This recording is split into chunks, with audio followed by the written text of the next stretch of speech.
Baik, sebelumnya Assalamualaikum warahmatullahi wabarakatuh. Perkenalkan, nama saya Sarul Ramadan, NIM 024, dan rekan saya Zahra Imalia, NIM 038, dan Rohmanita, NIM 047. Di sini kami akan menjelaskan terkait literatur review pengendalian dan pencegahan penyakit antraks. Kami dari kelompok B. Next.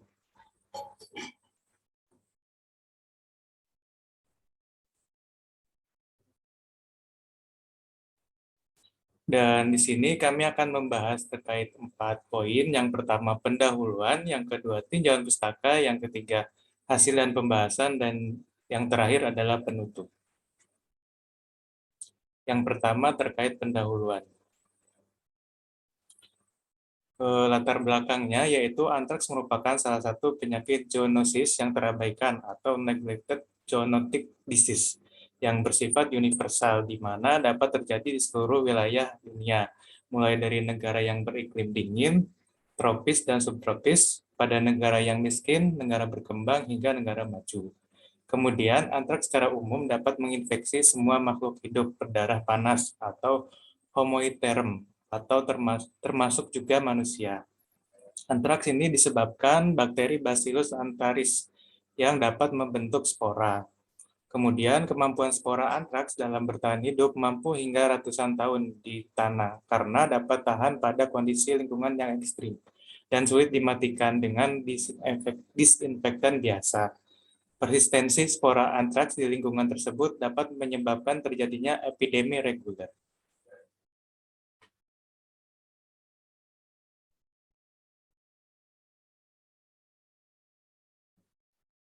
Next, Mbak.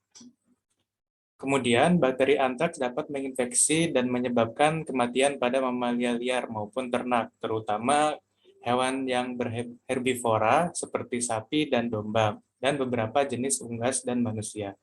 Kemudian, antraks bersifat enzotik dan termasuk re-emerging disease atau penyakit yang dapat berulang, dan tingkat kematiannya itu tinggi akibat antraks pada manusia umumnya yang disebabkan karena tidak terdiagnosis dan tidak tepatnya pengobatan yang dilakukan. Kemudian kejadian antraks pada manusia di Indonesia hampir selalu berhubungan dengan wabah penyakit antraks pada hewan. Di Indonesia sepanjang tahun 2001 sampai 2004, kasus antraks pada manusia dilaporkan terjadi setiap tahun.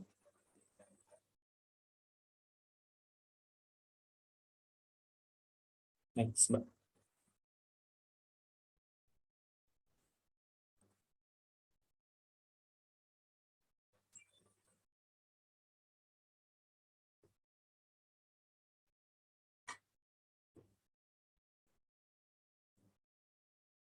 Selanjutnya yaitu tinjauan pustaka yang akan dijelaskan oleh rekan saya.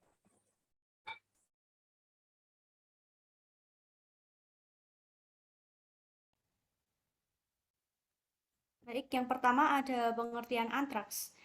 Penyakit antraks bisa menyebabkan kematian dan juga disebabkan oleh mikroba yaitu Bacillus anthracis yang hidupnya di tanah. Lalu penyakit antraks memiliki pengaruh yang besar baik pada hewan maupun manusia. Dan juga antraks dikategorikan dalam penyakit zoonosis. Kemudian untuk cara penularannya dapat terjadi dengan bersentuhan langsung dengan binatang yang menderita melalui gigitan atau terpapar dengan bagian hewan yang mati. Untuk sumber penyakit pada binatang yang menderita atau membawa kuman, tetapi penularannya melalui benda lain atau peralatan lain yang telah terkontaminasi. Lalu penyakit antraks dikategorikan ke dalam penyakit yang menular dan mematikan apabila terdapat orang atau hewan terdeteksi oleh penyakit antraks, maka akan dilakukan penyembuhan.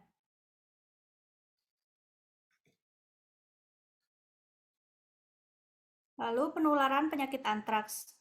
Penularannya dimulai dari infeksi penyakit antraks dari masuknya endospora ke dalam tubuh baik per oral melalui luka atau inhalasi. Selanjutnya, spora dalam saluran pencernaan akan berubah dalam bentuk vegetatif subkutan dan juga endospora akan difagositosis oleh sel makrofag, di mana dalam makrofag spora berubah menjadi sel bentuk vegetatif. Selanjutnya, spora yang telah berada di kelenjar getah bening akan aktif membelah dan memproduksi toksin sehingga menimbulkan edema, nekrosis, serta limfadenitis hemoragik.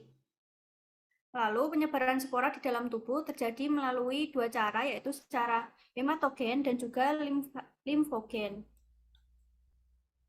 Untuk pengendalian penyakit antraks sendiri dapat dilakukan dengan beberapa kegiatan. Untuk pengendalian penyakit antraks yaitu dengan pengecekan berkala, vaksinasi, deteksi dini, pengobatan terhadap ternak yang terjangkit penyakit antraks, penyelidikan epidemiologi penyuluhan terkait penyakit antraks, dan keamanan pangan asal ternak ruminansia. Lalu selanjutnya hasil dan pembahasan. Untuk hasil literatur review, jurnal pertama berjudul Anthrax Prevention Through Vaccine and Post-Exposure Therapy. Penulisnya Manus et al., tahun terbit pada tahun 2020. Untuk tujuan penelitiannya sendiri, peningkatan ketersediaan dan profil keamanan vaksin dan antibodi terapeutik. Metode penelitiannya berupa literatur review. Lalu pada jurnal, untuk metode pencegahan atau pengendalian antraks, yaitu profilaksis pajanan dan profilaksis perawatan pasca pajanan, serta imunoterapi antraks, antibodi terapeutik. Untuk hasilnya, profilaksis prapajanan umumnya melibatkan vaksinasi populasi yang berisiko dengan vaksin yang tersedia. Vaksin antraks hewan atau ternak profilaksis yang saat ini digunakan adalah berdasarkan strain Stern 34F2 dan turunannya di sebagian besar dunia. Lalu dua vaksin aseluler yaitu antraks vaksin precipitate dan juga antraks vaksin absorb. Untuk profilaksis pasca pajanan yaitu pemberian antibiotik pada hewan karena vaksin hidup tidak dapat diberikan bersama, sedangkan dalam kasus manusia yang diberikan adalah antibiotik, serum hiperimun yang dimurnikan atau antibodi, penargetan toksin, dan vaksin AVA atau AVP. Untuk beberapa vaksin juga dikembangkan yang masih dalam tahap uji klinis, yaitu vaksin hidup berupa virus yang dilemahkan, vaksin berbasis spora yang tidak hidup, vaksin berbasis tumbuhan, vaksin subunit, vaksin berbasis DNA, vaksin berbasis peptida, antigen chimerik, dan juga virus dan nanopartikel mirip virus atau VLP. Selanjutnya akan dijelaskan oleh rekan saya. Untuk yang kedua, yaitu judul artikelnya yaitu A Systematic Mapping Protocol of Method and Practice Employed in Ecological Niche Modeling of Anthrax.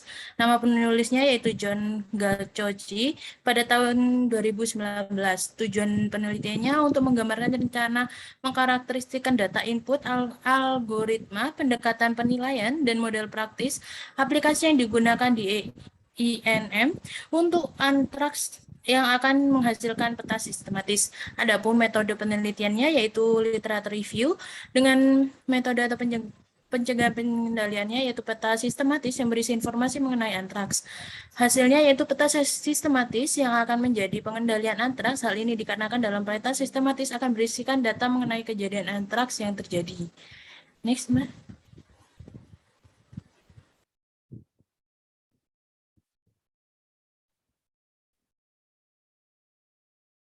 Untuk yang terakhir yaitu dengan judul artikel Seasonality and Ecological Sustainability Modeling for Anthrax, Bacillus anthrax in Western Africa.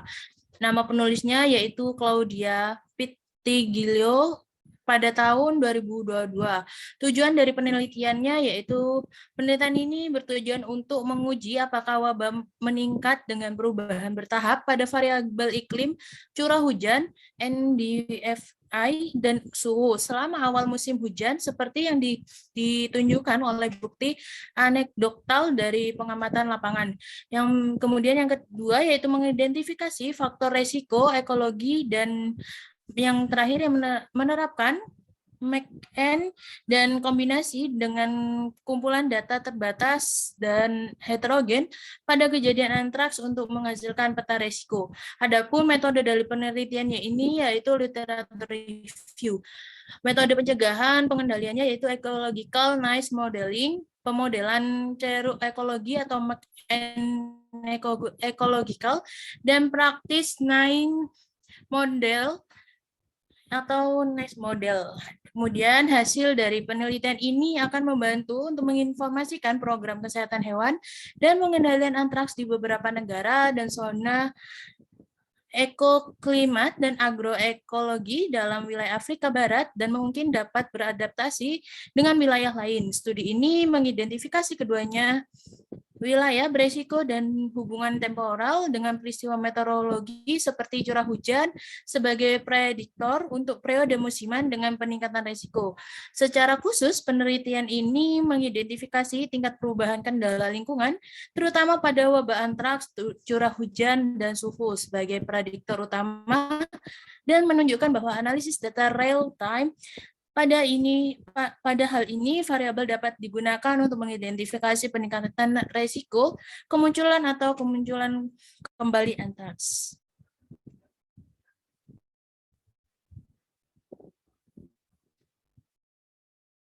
Next, Mbak Zara. Untuk bagian yang keempat, yakni penutup, adapun kesimpulan yang dapat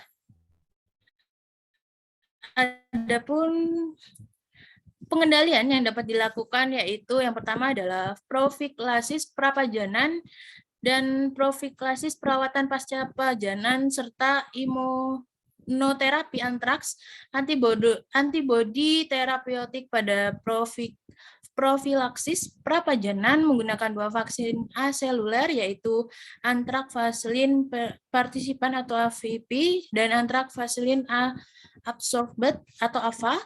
Kemudian profilasis pasca pajanan yaitu pemberian antibiotik pada hewan karena vaksin hidup tidak dapat diberikan bersama, sedangkan dalam kasus manusia pencegahan dan pengendalian antraks yaitu dengan serum poliklonal hipotherium. Yang kedua yaitu pembuatan peta sistematik yang berisikan mengenai penyakit antraks di seluruh dunia. Peta sistematik berguna karena dapat memberikan informasi dari antraks. Kemudian yang ketiga yaitu ecological noise modeling atau pemodelan ceruk ekologis atau MaxN ecological preventive noise model, di mana kegiatan ini harus bersifat One Health untuk memastikan deteksi diagnosis dan pelaporan hewan dan manusia yang dicurigai, karena deteksi pada manusia seringkali merupakan indikator pertama wabah antraks. Next, Mbak Zara. Untuk adapun saran yang dapat kami ajukan yaitu yang pertama bagi masyarakat memperbanyak bacaan maupun pengetahuan mengenai antraks, serta bagaimana cara yang dapat dilaksanakan sebagai upaya pengendalian antraks. Bagi pemerintah terus membenahi sistem pengendalian penyakit antraks karena penyakit antraks merupakan penyakit menular yang terabaikan dan sangat berbahaya bagi manusia. Next, Mbak Zara.